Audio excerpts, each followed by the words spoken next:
আমাদের আজকের নাটক চাপা কান্না।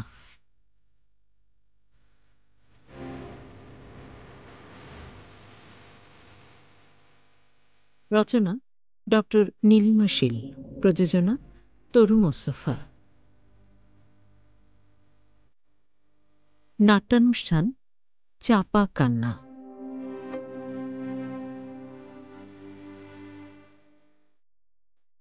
বড়পা দেখো, ছেলে মেয়ে ছোট থাকলেও মায়েদের সব চিন্তা, বড় হলেও তাই। বাবাদের কোনো কালে কোনো সময়ে কোনো জ্বালা যন্ত্রণা নেই। সে আর নতুন কি, সারা জীবন ধরেই তো চলছে ওসব। আবার সন্তান যদি ভালো হয় তখন তাদের সন্তান, আর খারাপ হলে সব দোষ মায়েদের।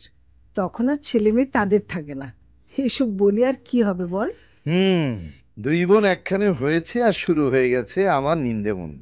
সারাটা জীবন মাথার ঘাম পায়ে ফেলে যে সব কিছুর যোগান দিলাম, সেসবের কোনো দাম দিল না ঘরের মা বউরা। এখন বলো, দুই বোন মিলে আমার পিছনে লেগেছো কেন?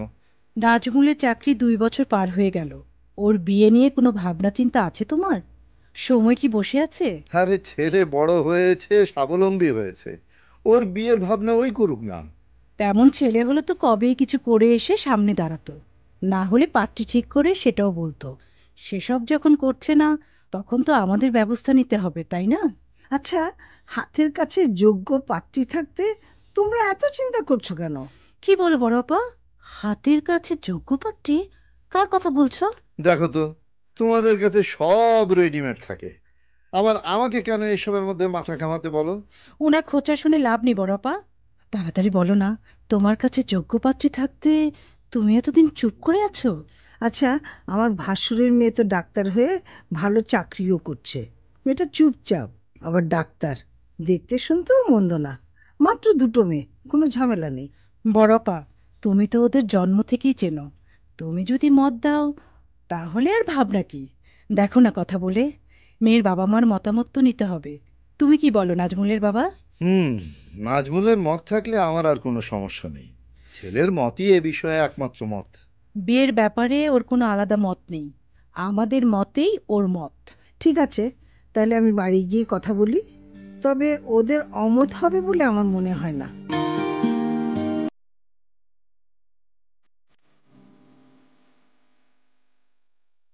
লিলি, বিয়ের 1 বছর পরে কনসিভ করলি, ভালোই করেছিস। বাচ্চা হলে নাজমুল আর একটু সংসারী হবে। তোমার কথা শুনেই তো সিদ্ধান্ত নিলাম আম্মা।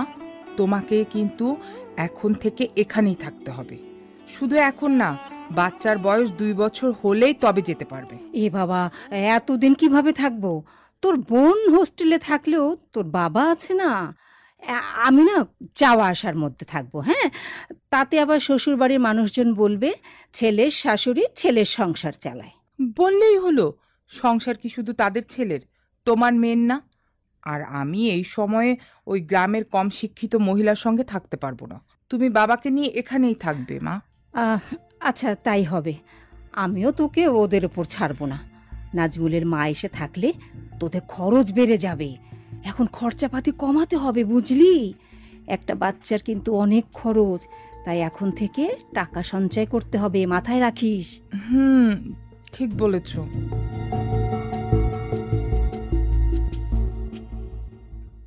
লিলি, আম্মা আব্বা তো প্রায় 6 মাস ধরে এখানে আছেন। আমার মা বাবারও তো ইচ্ছে করতে পারে তাদের পরিবারের প্রথম উত্তরসূরি আসার এই সময়টাতে এখানে এসে থাকুক।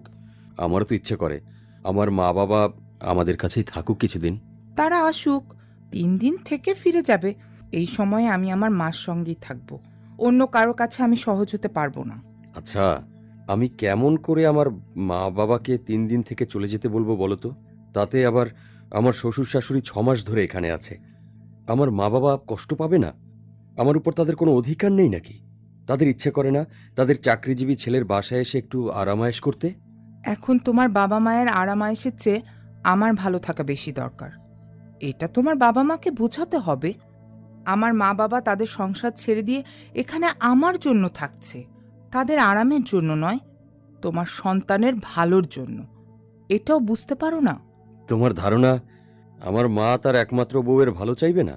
তাদের অনাগত নাতি নাতনির ভালো চাইবে না? ওনারা তোমার যত্ন নেবেন না? নাকি মা এসব কিছুই বোঝেন না, তার সন্তান হয়নি। আমি এ সময়ে তোমার মার উপর নির্ভর করতে পারবো না। আমার মা শিক্ষিকা ছিলেন, আর তোমার মা গৃহিণী। সুতরাং তোমার মার সেবা যত্নে আমার চলবে না। আমি কোনো রিস্ক নিতে পারবো না।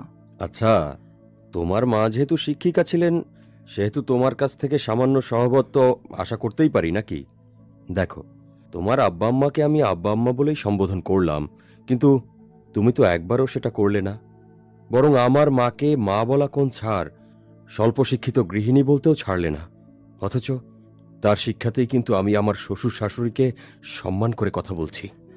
দেখো, আমি এত ভেবেচিন্তে কথা বলতে পারি না। তবে ওনারা এসে বেরিয়ে যাক, আমি এখন বাবা মাকে বাড়ি পাঠাতে পারবো না। এটা নিয়ে কোনো তর্ক করতেও পারবো না। যা বলার বলেছি। লিলি,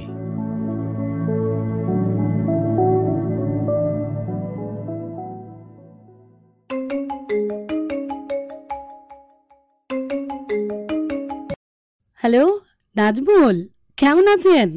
কতদিন পর বড় আপাকে মনে পড়লো। আসসালামু আলাইকুম আপা। ওয়ালাইকুম আসসালাম।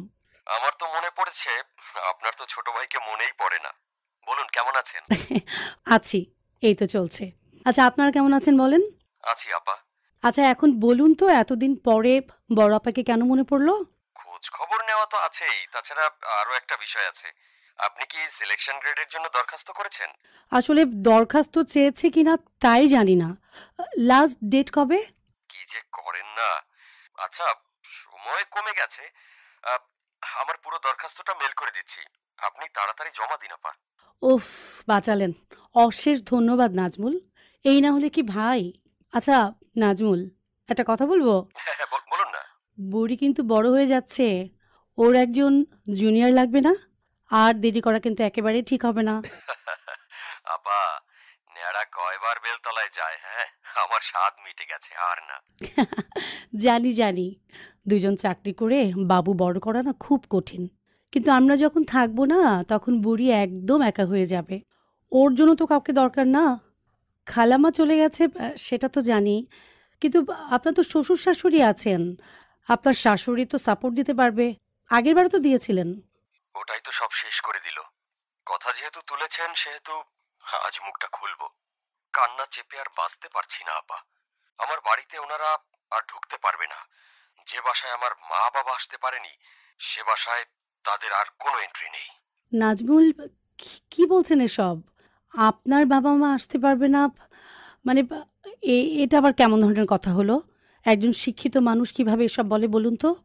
নাজমুল, কোনো ভুল হচ্ছে না তো? ভুল দুইবার করেছি, তৃতীয়বার করছি না। প্রথমবার ভুল করেছি বিয়ে করে, দ্বিতীয়বার ওর মা বাবাকে ঘরে ঢুকিয়ে। আবার সেই কাজ করব? আপা জানেন, মা শেষবার বলেছিল আমি তোমার বাসায় আর আসবো না। সত্যি আর আসেনি, আসতে হয়নি। আবার নাজমুল, আপনি শান্ত হন। একটা কথা জিজ্ঞেস করি, মানে আপনাদের বিয়েটা কি পছন্দের ছিল? না না আপা, আমার আপন খালা ঘটকালি করেছিল। তার আপন ভাসুরের মেয়ের সঙ্গে বাবা মার পছন্দে বিয়ে হয়েছিল। আত্মীয় হলেও ওর সঙ্গে আমার কোনোদিন কথা হয়নি। এখানেই বড় একটা ভুল হয়েছিল ভাই। আমরা যতই পিএইচডি হোল্ডার হই না কেন, ওরা আমাদের মানুষ বলে মনেই করে না। আমরা তো জোর করে বিয়ে করিনি, বরং তাদের আগ্রহই বেশি ছিল। ভেবেছিল ক্যাডার সার্ভিসে আছে, আর বাড়ির লোকজন দেখেছে ছেলেটা নম্র ভদ্র, ইচ্ছে মতো ব্যবহার করা যাবে। করেও তো ক্ষান্ত হলো না আপা। ব্যবহার নয়, অপব্যবহারই মানুষের শান্তি। অবাক লাগে। আচ্ছা, আমি বুঝি না যে এরা লেখাপড়া কেন শেখে? শিক্ষা এদেরকে কি দেয় বলুন তো? শুধুই কি চাকরি? আমার কোনো ভাই বোনও আমার বাসায় আসে না, আসলে ওদের সামনেও যায় না। ওরা এদিকে এলে আমি শহরে গিয়ে ওদের জন্য একটু কেনাকাটা করে দেই, ডাক্তার দেখানোর থাকলে সেটা করি, তারপর হোটেলে খাইয়ে বাড়ি পাঠিয়ে দেই। কি বলছেন এসব? আমি আসলে এসব ভাবতে পারি না। আপনি এটাই ভাবতে পারছেন না? তাহলে শুনুন, ও আমার মাকে হসপিটালে দেখতে যায়নি। মা করোনার মধ্যে হসপিটালে ছিল না। সে কি, উনি না ডাক্তার? চাকরি করলো কেমন করে? শুধু তাই নয়, মা হসপিটাল থেকে চলে গেল। আমি ফোন করে জানতে চাইলাম, বাসার পাশের রোড দিয়ে আসবো। তুমি কি শেষবারের মতো তার মুখটা দেখবে? উত্তরে বলেছিল, না, আমি রাতে বাবুকে নিয়ে একা থাকতে পারবো না, আমার ভয় করবে। মৃত মানুষ দেখে একজন ডাক্তারের ভয় করবে? আ, এ কেমন ডাক্তার? সে তো দেখছি অজুহাতও দিতে পারে না। আচ্ছা, যে জীবিত থাকতেই দেখতে গেল না, চলে যাওয়ার পর তার দেখার অধিকার থাকে, ডেকেছিলেন কেন? আপনার তো ধৈর্যের অভাব নেই দেখছি। ধৈর্য নয় আপা, সমাজ সমাজ বুঝুন তো। বাড়ির মানুষ তো সত্য জানে, কিন্তু সমাজের কাছে মুখ দেখাবো কেমন করে বলুন তো? তাই বলেছিলাম, আমি আর পারছি না আপা। নাজমুল ভাই আমার, খালাম্মা তো আর ফিরে আসবে না। নিজেকে শান্ত করুন। সবটাই তো বুঝেছেন, সমাজের কারণে, বুড়ির কারণে আপনাকে সবকিছু মেনে নিতে হচ্ছে। আপা, পরে কথা বলি, আর ভালো লাগছে না।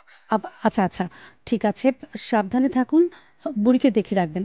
রাখি। ওকে, বাই।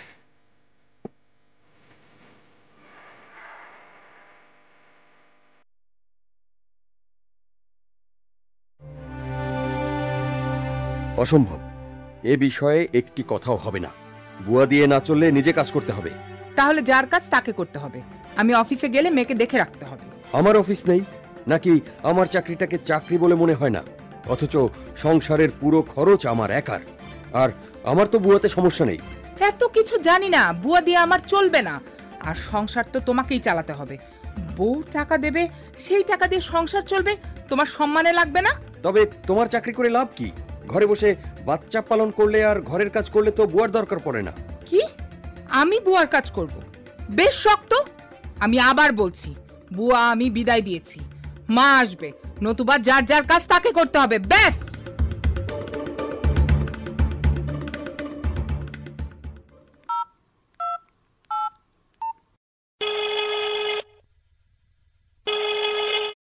হ্যালো নাজমুল, কেমন আছেন? অনেকদিন পরে। আচ্ছা, বুড়ি কেমন আছে? সে কি সারাক্ষণ আপনার সঙ্গে থাকে? আপনার পোস্ট স্টোরি সারাক্ষণ ওকে দেখি, কি যে মিষ্টি হচ্ছে না। আছি আপা, বুড়িও আছে। আপনারা সবাই কেমন আছেন? আর বুড়িকে দেখার মতো আর কে আছে বলুন? মানে কি, ওর মা কোথায়? ট্রান্সফার হলো নাকি? নাকি মেয়ে বাবার সঙ্গে থাকতে বেশি পছন্দ করে? না আপা, ওসব কিছু না। সে আবার তার মাকে এনে রাখতে চায়, আমি না করেছি। এখন বুড়ির মার মত হলো, হয় তার মা থাকবে, না হলে আমাকেই সব দেখতে হবে। বুয়ার কাছে মেয়ে রাখবে না, এবং যার যার কাজ তাকেই করতে হবে। আচ্ছা, কি চাইছে সে? চাপে ফেলে তার মাকে আনতে? সে কথা আর বলতে, কিন্তু আমি তো তা হতে দেব না। আমার বাসায় আমার মা বাবার স্থান হয়নি, সুতরাং যদি সারা জীবন বাইরে খেয়ে কাটাতে হয় কাটাবো, কিন্তু ওর পাতা ফাঁদে আমি পা দেব না। বাইরে খেয়ে মানে? আমার জন্য তো রান্না হয় না, যার কাজ সেই করতে হবে না।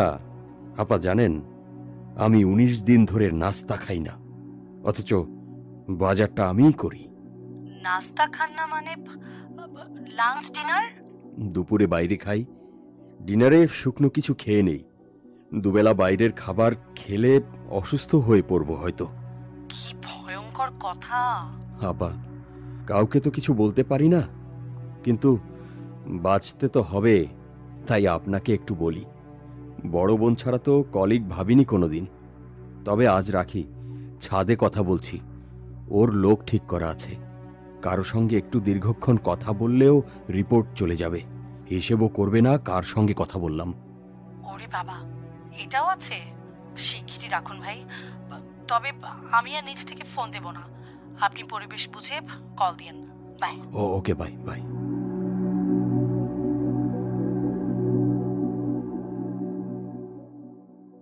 বাবা বাবা, মায়ের বাসায় কবে আসবে? আমি একাই শুধু আসি। আসবে না কেন, অবশ্যই আসবে। মা তো একটু বেশি ব্যস্ত, হসপিটালে কত কাজ। এই তো কিছুদিন পরেই আসবে। মা এলে আমরা একসাথে ঘুরতে যাব। ঠিক আছে মা, ঘুরতে যাব। এখন এখন একটু খেয়ে নাও। আচ্ছা, তুমি কিন্তু আমাকে খাইয়ে দিবে। আচ্ছা ঠিক আছে মা, চলো।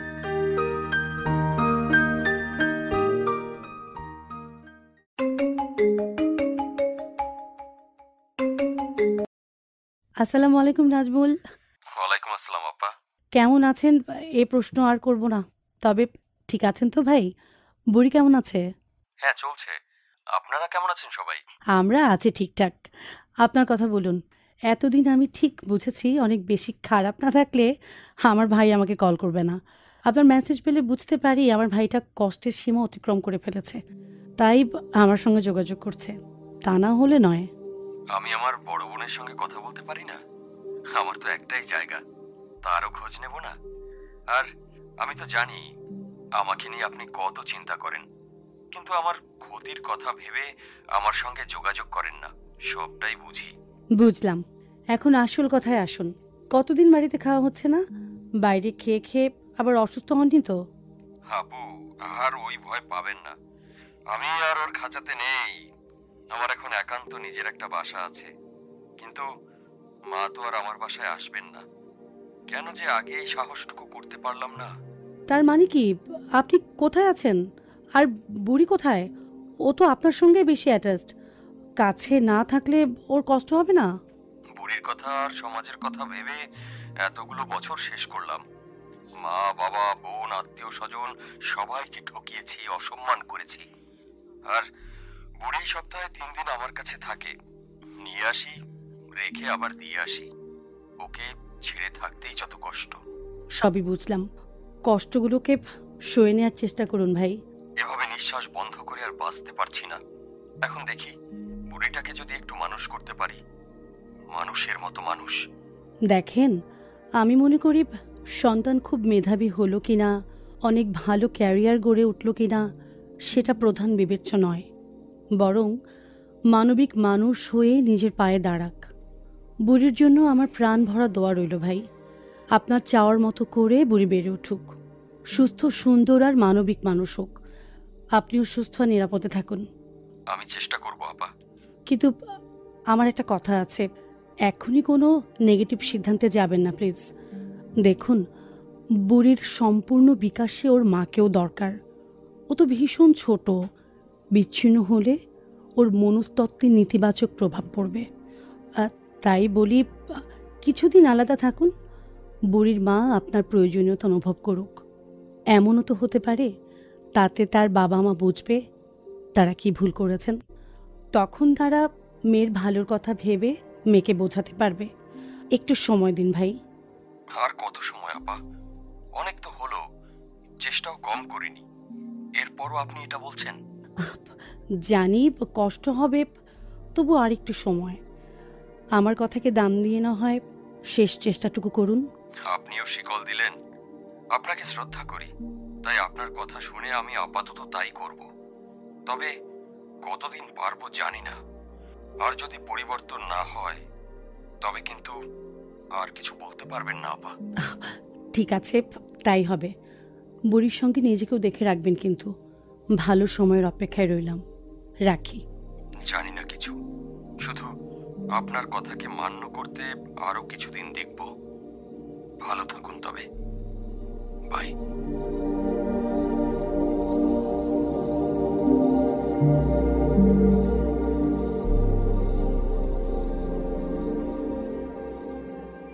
এতক্ষণ নীলিমা শীল রচিত চাপা কান্না নাটকের অভিনয় শুনলেন।